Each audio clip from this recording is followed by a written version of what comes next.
You saved my life. Now take my daughter as your wife." The words, spoken in a low, gravelly voice, hung in the dead-still desert air. They came from a man whose face was a mask of black and red war paint, a man who, not an hour ago, had been trying to kill me. His name was Chief Nolish of the Chiricahua Apache, and his rifle was still warm. Around us lay the bodies of 7 of the cruelest outlaws to ever scar the Arizona territory, and standing beside the chief, her own rifle held with a warrior's grace, was his daughter, Ayana. Her dark eyes were fixed on me, unblinking, holding a universe of questions I didn't know how to answer. How in the world did I get here? A simple cowboy, caught between a blood feud and an impossible offer. Well, it all started with a bullet. The shot cracked through the canyon, and the bullet didn't just whistle past my ear, it screamed. I felt a flash of heat, a searing pain, and then the warm trickle of blood down my temple. Shrapnel from the sandstone boulder I was hiding behind had opened me up. But you learn quick in this territory. Pain is a luxury you can't afford.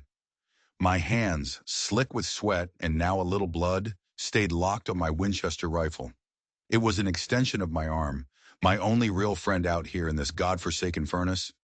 3 shots left in the magazine, 4 Apache warriors closing in. The math wasn't just bad, it was a death sentence. The sun was a merciless hammer in the sky, beating down on the red rocks until the air itself seemed to shimmer and boil. I was Jake Morrison, 30 years old, and I'd seen the inside of more gunfights than church services. But this felt different. This wasn't a drunken brawl over cards or a showdown with some dumb kid trying to make a name for himself. This was precise, deadly. I'd been tracking a dozen head of stolen cattle for Old Man Kendrick and the Lazy K Ranch. A simple job, he'd said. Follow the tracks, get the cows, bring them home. But the tracks had led me deep, way deeper into Apache land than any white man had a right to be. And the men I was tracking weren't simple rustlers. They were ghosts. Their trail was messy, careless, almost like they wanted to be followed. It was a detail that had been itching at the back of my mind for 2 days. Then the ambush. It was perfect. They'd used the terrain, the sun, the silence. I never saw them until the first bullet kicked up dust by my boot. These weren't raiders. These were guardians. Their faces were painted not just with anger, but with purpose. They were defending something. A twig snapped to my left. I didn't think. I just moved. I spun, the Winchester bucking against my shoulder, and fired. A warrior in a beaded shirt dove behind a prickly pear cactus, a grunt of pain telling me I'd winged him. Good. That evened the odds a little. But then another one appeared on the ridge above me. He didn't have a rifle. He had a bow, drawn taut, an obsidian arrowhead aimed right between my eyes. It gleamed in the sun, a black shard of death. I threw myself sideways, landing hard on the scorching sand. An arrow thudded into the ground where my head had been, bearing itself halfway to the feathers. 2 shots left. The numbers kept getting worse. And that's when I saw him, the 4th warrior. He was older, his long black hair streaked with silver. Eagle feathers were tied into his scalp lock, a sign of great respect, of leadership, a chief. He held an old Springfield rifle, probably taken off a dead cavalry soldier. This wasn't just a war party.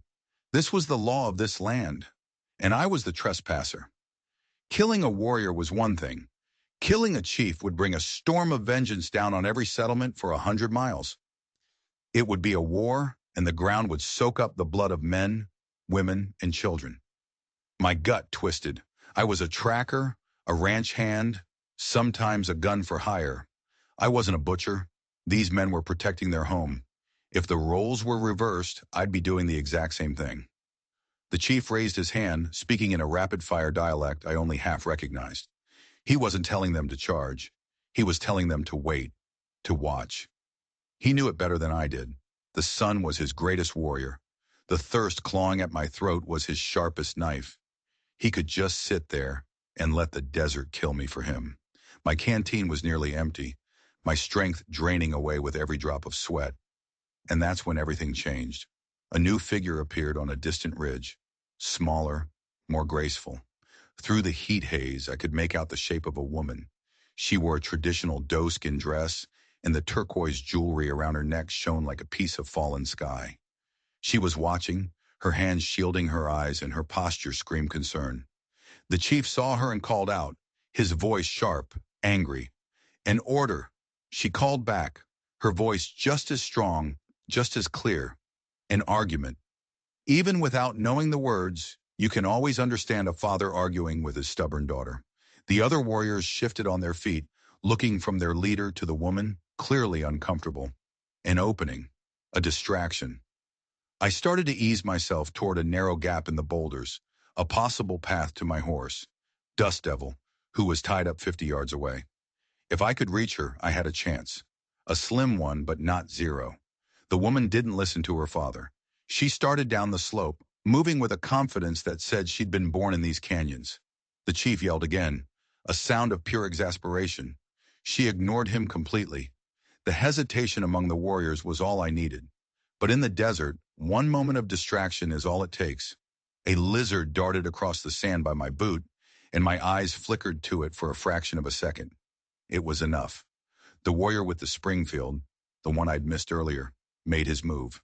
The rifle roared, the sound bouncing off the canyon walls. The bullet hit the rock next to my head, showering my face with stone chips that felt like hot needles. I didn't even aim. I spun and fired, my last bullet in the chamber. The Winchester spoke with its own terrible authority. The warrior stumbled back, clutching a shoulder that was suddenly leaking bright red blood onto the sand. He wasn't dead, but he was out of the fight. One bullet left in the rifle. 6 more in my belt, it wouldn't be enough. The wounded man's cry of pain broke the spell. The other 2 warriors started advancing again, their faces grim. The chief stood his ground, watching me, his eyes cold and calculating. It was over. I could see the end, clear as day. Surrender and die a slow, painful death. Fight and die a quick, violent one. Run and die with a bullet in my back. But the woman, the chief's daughter, had almost reached the canyon floor. She walked not with fear, but with a strange, unnerving purpose, right into the middle of our deadly standoff. Her dark eyes locked onto mine, and there was something in them. Not anger, not pity. Recognition. I was sure I'd never seen her before. A face like that, a man wouldn't forget it. High cheekbones, a jawline that could cut glass, and eyes that saw right through you. The chief barked another order, and his warriors paused, confused. The woman stopped about 20 feet from me, ignoring the rifles, ignoring the blood, ignoring the fact that she was standing in what was about to become a graveyard. And then she spoke to me, in English. "You are the man from the White Rocks," she said, her voice clear with only a slight accent. "3 moons ago, you gave my people water." My mind, foggy from the heat and the blood loss, struggled to catch up. 3 months ago? I'd been tracking a lost foal and came across a small Apache hunting party. A flash flood had spooked their horses, scattering them for miles. They were a long way from the nearest spring, their canteens empty. I didn't think twice. I helped them round up their animals and shared the last of my water. It was just what you do. You help people who are in trouble in the desert, because next week you might be the one in trouble. It was a simple act of decency, something I'd forgotten about the moment I rode away. "You gave water when ours was gone," she continued, her eyes never leaving my face. "You asked for nothing." I watched the chief's expression change. The hard lines on his face softened, just a little. The cold fire in his eyes was replaced by a flicker of confusion, then curiosity. He lowered his Springfield an inch. The other warriors looked at each other, their certainty gone. But I knew better than to trust a moment's peace. In this land, trust was a currency that could get you killed. I kept my Winchester ready, my thumb on the hammer. "My father," the woman said, her voice cutting through the silence. "He hunts the men who stole our children." The words hit me like a punch to the gut. Children, not just cattle. The pieces clicked into place with a sickening thud. The sloppy trail, the feeling of being led into a trap. These weren't just rustlers. They were slave traders, the lowest form of life to crawl across the frontier. They stole cattle to cover their tracks, to fund their real, despicable business. kidnapping Apache children to sell across the border in Mexico. Suddenly, this wasn't about cattle anymore. It wasn't about trespassing. It was about something far older, far darker. How many? I heard myself ask, my voice hoarse. 3, she said, her voice tight with grief and fury. 2 boys and a girl. The little one has seen only 8 winters. The chief spoke, a string of harsh, guttural sounds. The woman translated without looking at him. He says the men wore the clothes of your people, but they fought with the cruelty of demons. They killed our horses for sport and burned our sacred lodge. A cold sickness washed over me.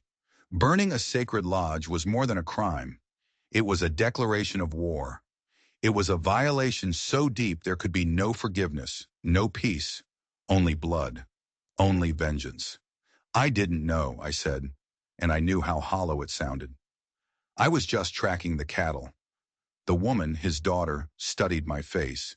She had the kind of eyes that could peel back a man's soul and see the truth or lies hiding there. After a long, silent moment, she gave a slight nod. She turned and spoke to her father, her words fast and urgent. He answered back, shaking his head, his gestures sharp and angry. They were arguing about me, about what to do with the white man who had stumbled into their private war. The wounded warrior I'd shot had managed to tie a strip of cloth around his shoulder. He glared at me, his eyes burning with a hatred that needed no translation. If it weren't for the woman standing between us, he'd be coming at me with a knife. Wound or no wound. Finally, she turned back to me, her decision made. Her father still looked furious, but he didn't stop her. My name is Ayana, she said. My father is Chief Nolish. He is a man of honor. The men we hunt, they will show no honor. They will show no mercy. She took a step closer. The turquoise at her throat seemed to pulse with a life of its own. You have a choice, Jake Morrison. You can ride away. Forget you saw us. Forget the children. Or you can help us. You can help us bring them home and share in the justice we will deliver. The offer hung there in the shimmering heat. It wasn't a choice between life and death. It was a choice between my life and my soul. To ride away meant leaving those 3 children to a fate worse than any death I could imagine. To stay meant joining the Apache against my own kind. It meant becoming a traitor in the eyes of every settler, every rancher, every lawman in the territory. But then I pictured a little girl, 8 years old, alone and terrified, in the hands of men who burned holy places for fun. I thought of my own sister's little girl back in Kansas, with her bright, trusting eyes. Some things are more important than borders, more important than the color of a man's skin. What do you need me to do? I asked. Ayana's father, Chief Nolish, spoke again, his displeasure a low rumble. Ayana answered him firmly, respectfully, but without backing down an inch. She was a force of nature, just like the desert around her. She turned her focus back to me. You know the ways of the white man, she said, her logic sharp and clear. You can go where we cannot. They will see you, a lone cowboy, and they will not be alarmed. They will see my father's warriors and they will start shooting. You can get close to them. And when I find them? I asked, though I already knew the answer. A cold, hard light entered her eyes. Justice, she said, the single word carrying the weight of 100 bloody knives. Swift and final. Chief Nolish stepped forward. He still held his rifle, but it was no longer pointed at me. His English was rough, broken, but the meaning was crystal clear. My daughter speaks with wisdom, he said, his eyes boring into me. But there is much blood between your people and mine. Trust is a stone that is easily broken. I understand, Chief, I said, meeting his gaze. But children are children. That matters more than old grudges. He studied me for a long time, his face an unreadable map of scars and wrinkles. He was weighing my life, my honor, my very soul on a scale I couldn't see. If you betray us, he said finally, your death will be slow. The desert will hear your screams for days. But if you are faithful, you will always have friends among the Chiricahua. A ghost of a smile touched Ayana's lips. It transformed her face, and for a second I felt my breath catch in my chest. Then the wounded warrior shouted something in Apache, and the other men chuckled. Ayana blushed, a faint red creeping up her neck. She shot a quick reply back at them. It was clear they were joking about her, the headstrong daughter, and the white man she just recruited into their war. Chief Nolish barked a command, and the laughter died instantly. His eyes weren't on us anymore. They were fixed on the horizon. He pointed. Far in the distance, a plume of dust was rising against the deep blue sky. Riders, at least half a dozen of them, moving fast. "Friends of yours?" Nolish asked, his voice low and dangerous. I squinted, my heart starting to pound a heavy rhythm against my ribs. No rancher I knew would ride that hard, that recklessly in this heat. They were heading right for this canyon, this specific hidden water source. It wasn't a coincidence. "No," I said, my hand tightening on my Winchester. "Those are the men you're looking for." Ayana's face became a mask of cold fury. Her hand went to the bone-handled knife at her belt. "Then today," she whispered, the words a deadly promise on the wind, "justice begins." The dust cloud grew, resolving into 7 riders and a string of pack horses behind them. They slowed as they entered the mouth of the canyon, their arrogance plain to see. These were hard men. You could see it in the casual way they held their rifles, in the deadness of their eyes. They were predators, confident in their place at the top of the food chain. Their leader rode a powerful black stallion, a beast of a horse that looked as mean as its owner. And behind them, on the pack horses, small bundles wrapped in dirty blankets, tied to the saddles like sacks of grain. 3 of them, the children. My stomach churned with a rage so hot it felt like I'd swallowed burning coals. The leader, a tall man with iron gray hair and a face like a dried-up riverbed, raised his hand. "Hold up," he called out, his voice echoing in the canyon. "Miguel, get those brats some water before they die on us. Can't get top dollar for dead merchandise." One of his men, a swarthy man with gold teeth, swung off his horse and stomped over to the pack train. He untied the first child, a boy, and yanked him to the ground. The boy stumbled and fell, and Miguel gave him a vicious kick to the ribs. Ayana, crouched beside me behind a large boulder, let out a sharp, ragged breath. I could feel the fury coming off her in waves. I put a hand on her arm, a silent plea to wait. Not yet. Chief Nolish had vanished. Like smoke, he and his warriors had melted into the rocks around us, taking up positions for a perfect crossfire. They moved with a silence that was terrifying. One moment they were there, the next the rocks themselves seemed to be watching, waiting. The gang leader, who the others called Kane, scanned the canyon walls. He was no fool. His eyes lingered on the shadows, the crevices, the places a man might hide for an ambush. "Something ain't right here, boss," another man said, a skinny, nervous-looking fellow named Charlie. "Feels quiet, too quiet." Kane spat a stream of tobacco juice into the dust. "You're getting spooked in your old age, Charlie. Ain't nothing out here but snakes and ghosts." But even as he said it, his hand rested on the pearl grip of his Colt Peacemaker. He was a professional. He'd survived this long by listening to that little voice in the back of his head. Miguel had the 3 children on their feet now. They swayed with exhaustion. The oldest boy, maybe 12, stood defiantly, his chin smeared with dirt and dried blood. The youngest, the little girl, just stared blankly, her eyes wide with a terror so deep it had stolen her voice. The third child, a smaller boy, suddenly collapsed, his legs giving out from under him. Miguel swore and drew his boot back to kick the boy in the head. It was a killing blow, delivered with casual cruelty. He didn't see the children as human. They were just cargo. But before his boot could land, the oldest Apache boy, with a courage that defied his size and his chains, threw himself at Miguel's legs. He didn't have the weight to knock the big man down, but it was enough to throw him off balance. Miguel stumbled backward, crashing into another outlaw. Kane's reaction was lightning fast. His Colt was in his hand, the hammer clicking back, the barrel swinging toward the brave young boy who had dared to fight back. There was no time to think, no time for a plan. Chief Nolish's war cry tore through the silence. It wasn't a human sound. It was the scream of an eagle, the roar of a mountain lion, the sound of pure, righteous, fury-given voice. It was the signal. The canyon exploded. Rifles cracked from 3 different positions at once. Miguel, the man with the gold teeth, was thrown backward as if punched by a giant. a dark hole appearing in the center of his chest.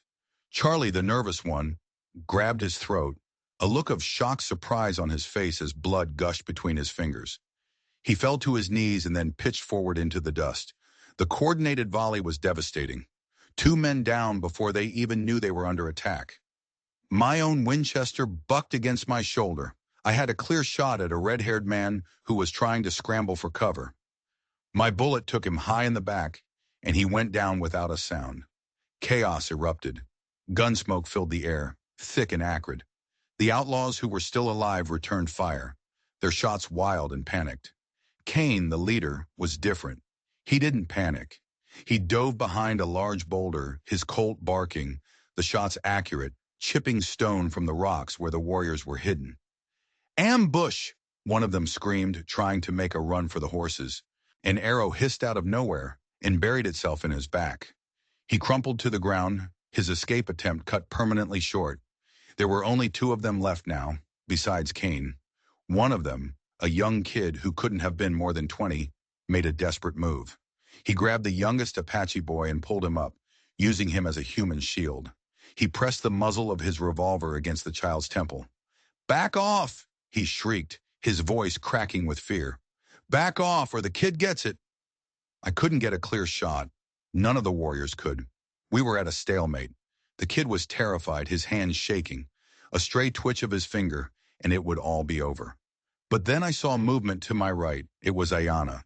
She was no longer beside me. She was moving through the rocks, silent as a cat, her rifle held at the ready. She wasn't running. She was hunting. She circled around, finding a new angle, a new line of sight. The kid was so focused on the warriors in front of him that he never saw her. She rose from behind a rock, smooth and fluid. Her rifle came up. There was no hesitation, just a single, sharp crack. The kid's head snapped back, a red mist exploding in the air behind him. He collapsed like a puppet with its strings cut, his revolver falling harmlessly to the sand. The little Apache boy he'd been holding stumbled away, then immediately ran to his unconscious brother, his own fear forgotten in the face of his family's need. The courage of these children was something to behold. Now it was just Kane. He was pinned down, but he was good. Damn good. He was firing methodically, making every shot count, forcing the warriors to keep their heads down. "You picked the wrong man to cross, you red devils!" he roared, his voice filled with arrogant rage. "I'll hunt every last one of you down for this." He didn't know I was there. He thought it was just an Apache attack. While he was focused on the chief's position, I worked my way around the edge of the clearing, using the boulders and the gun smoke as cover. I reloaded my Winchester, my hands moving on pure instinct. The adrenaline was a fire in my veins, making everything sharp and clear. I got to a spot where I had a clean angle on his flank. He was so busy firing at Nolish that he left his right side exposed. The Apache children were huddled together now, the oldest boy trying to shield the little girl with his own body. Kane saw the movement. His pistol swung toward them. He was going to kill them out of pure spite. My rifle seemed to fire itself. The heavy slug caught him in the right shoulder, the impact spinning him around and sending his Colt flying into the dirt. He let out a choked scream, a sound of agony and disbelief, and clutched his shattered arm. It was over. Silence fell over the canyon, broken only by the whimpering of the little girl and the ragged gasps of the wounded outlaw leader. Chief Nolish rose from behind his rock. He looked like a spirit of vengeance, his face a grim mask of paint, his eyes burning with a cold, unforgiving light. He walked slowly, deliberately, toward the man who had stolen his grandchildren. "You took what was most precious to our people," Nolish said, his voice quiet, but carrying more menace than any shout. "Now you will learn the meaning of Apache justice." Kane's arrogance was gone, replaced by the stark, primal fear of a man staring into the face of his own death. You can't," he stammered, blood bubbling from his lips. "The cavalry. They'll come looking for me." Ayanna appeared on his other side, her rifle aimed steady at his head. Her face was like stone. "The cavalry will find your bones," she said, her voice as cold as a winter night. "If the coyotes leave any, the desert keeps its secrets." I walked over to the children. I knelt, My army medic training from years ago kicking in. The youngest boy was dehydrated, bruised, but he'd live. The oldest had a split lip and a dozen other cuts, but his spirit was unbroken. The little girl, she was the one I worried about. She was in shock, her eyes empty, staring at nothing. The wounds on the inside are always the hardest to heal. They need water, I called out to the others, and care. The little one is in a bad way. Nolish gave a grim nod. His warriors were already moving through the clearing, collecting weapons from the dead, their efficiency born of long and bitter experience. Ayana went to the little girl and knelt, speaking to her in their language, her voice suddenly soft and gentle. At first, the child flinched away, but Ayana kept speaking, her tone a soothing balm. Finally, the little girl let out a shuddering sob and collapsed into Ayana's arms, the tears she'd been holding back for days finally breaking free. I stood there watching this scene of quiet tenderness in the middle of a bloody battlefield, and the sheer weight of what we'd done settled over me. 7 men dead, 3 children saved. Justice swift and final had been delivered. The gang leader, Kane, was still alive, though his breathing was shallow. He looked up at Chief Nolish, his eyes pleading. "Please," he rasped, "just make it quick." The chief looked down at him without a shred of pity. "Did you make it quick for the children?" he asked softly. "Did you show them mercy? Their spirits will be the ones to decide how long your suffering lasts." Ayana rose and walked over to me. She stopped so close I could smell the scent of sage in her hair. Her face was unreadable.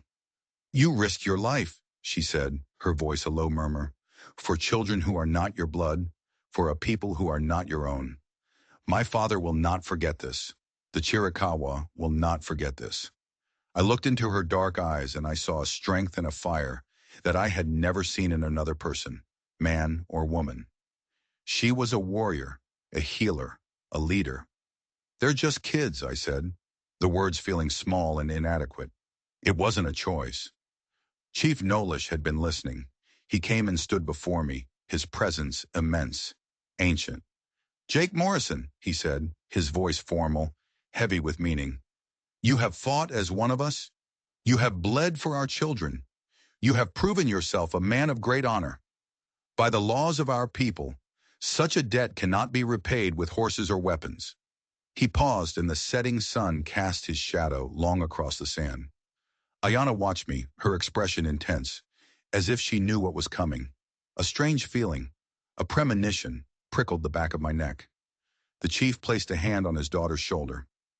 "I offer you the highest honor I can give," he declared, his voice ringing with the authority of generations of leaders. "You have saved the future of my bloodline. You have saved my heart from being broken." He looked from his daughter's face to mine, his eyes gleaming in the twilight. "You saved my life. Now take my daughter as your wife." The silence that followed was absolute. The desert wind seemed to hold its breath. Even the crying of the rescued child had stopped. The warriors froze, their hands full of captured rifles and saddlebags, their faces a mixture of shock and disbelief. This was not just unusual, it was unheard of. An Apache chief offering his daughter to an outsider. A white man? It shattered every rule, every tradition. My own mind went completely blank. The world narrowed to the space between me, the chief, and his daughter.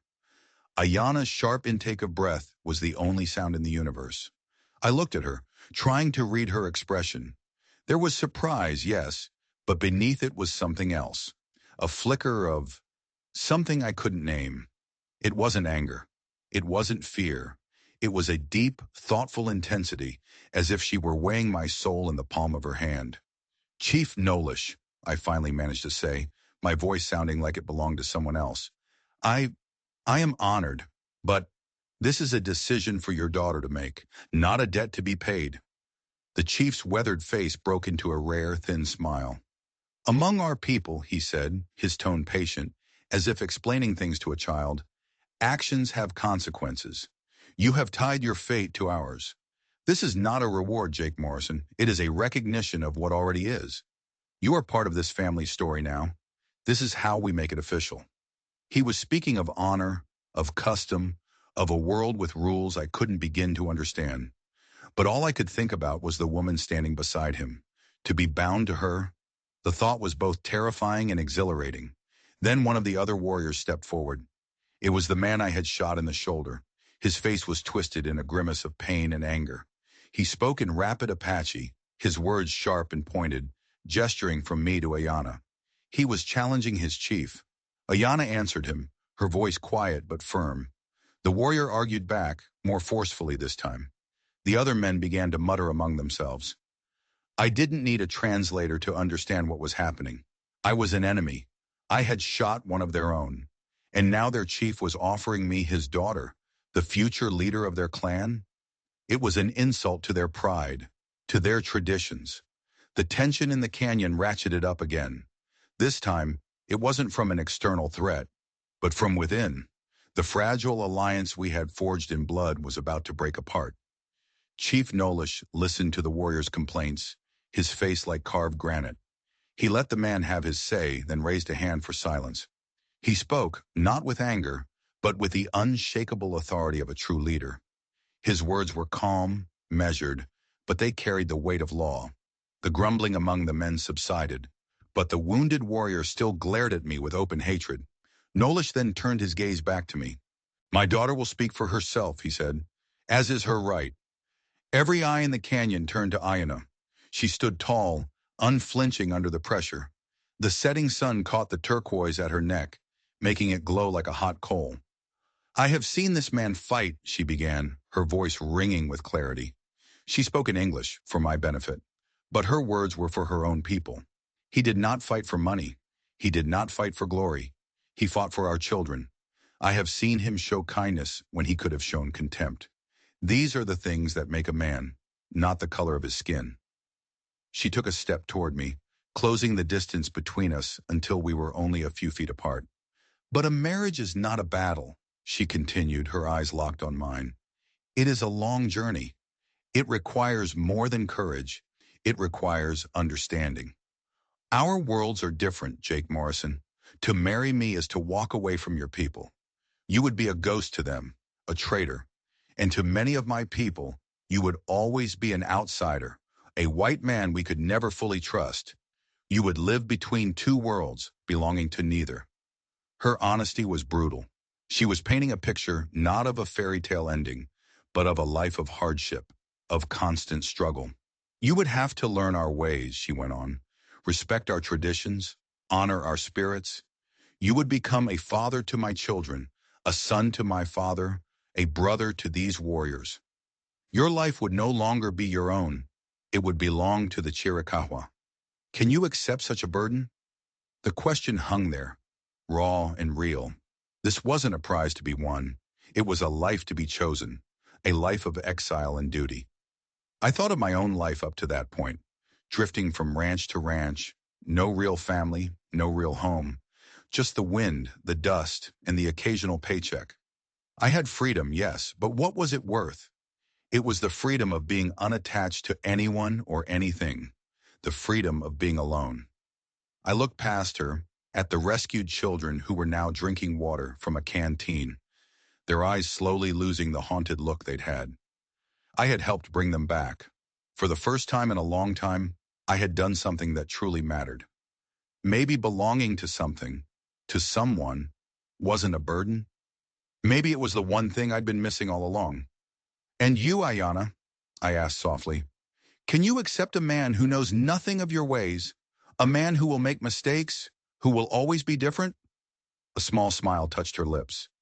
It was the first genuine smile I had seen from her, and it lit up her entire face. It was like watching the sun rise after a long, dark night. I have seen your heart, Jake Morrison, she said. The rest can be learned. She turned to her father and spoke a single word in their language. Chief Nolish nodded, a look of profound satisfaction on his face. He looked at the wounded warrior, who, after a long, tense moment, gave a stiff, reluctant nod of his own. The matter was settled. The chief then looked at me. Then it is done, he declared. Tomorrow we ride to our village. You will be welcomed not as a guest, but as a son.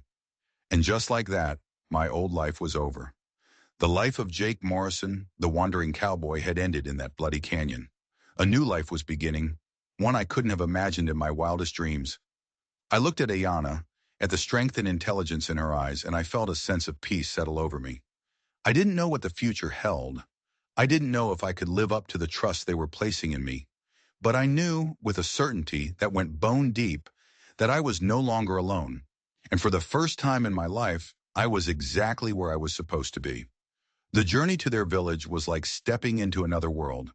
We traveled through hidden canyons and along secret trails that no white man had ever seen.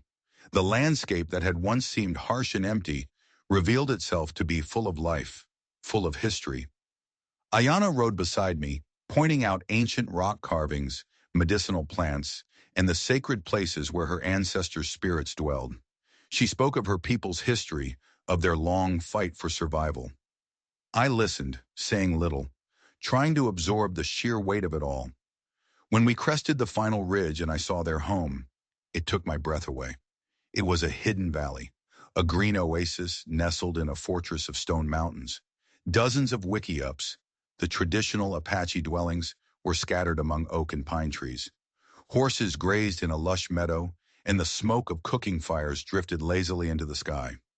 It was a place of peace, a sanctuary that had survived for generations against all odds. Our arrival sent a ripple of excitement through the village. When they saw the rescued children, a great cry of joy went up. Mothers ran out, weeping, scooping their children into their arms. Fathers clasped the shoulders of the warriors, their faces filled with a gratitude too deep for words. And then they saw me. A silence fell. Every eye was on the white man riding beside their chief's daughter. They were curious, suspicious, wary. I could feel their hundreds of questions, their doubts. I was the enemy, the face of the people who had taken their land and spilled their blood. But then Chief Nolish raised his hand and spoke. His voice carried across the entire village, telling the story of the battle, of the children's rescue, and of the white man who had fought beside them. He spoke of my honor, of the debt the tribe owed me, and then he told them of his decision. He told them I was to be his son, that I would take Ayana as my wife. A collective gasp went through the crowd. But there was no challenge this time. The chief's word was law here, in his home. The people looked from him to Ayana, and then to me. And slowly I began to see a change in their eyes. The suspicion was still there, but it was joined by something else, a grudging respect. I had earned my place here not with words but with blood and courage. That night they held a great feast. The entire village celebrated the return of their children and the joining of our two lives. There was drumming, singing, and dancing that went on long into the night. I was given a new name, He Who Fights for Us, and I was brought into the circle of warriors. As I sat by the fire, with Ayana by my side, watching the joyful faces of the children we had saved, I knew I had made the right choice. My old life of lonely freedom was a pale, empty thing compared to this. This was connection. This was purpose. This was family. The path ahead would be difficult, I knew that. I had a lifetime of learning to do, a lifetime of trust to earn. But as Ayana reached out and took my hand, her touch both strong and gentle, I looked out at the sea of new faces that were now my people, my family, and I felt something I had never felt before. I was home. If you enjoyed this story and want to hear more tales of justice, honor, and the untold legends of the Old West, make sure you hit that like button and subscribe. You won't want to miss what's coming next.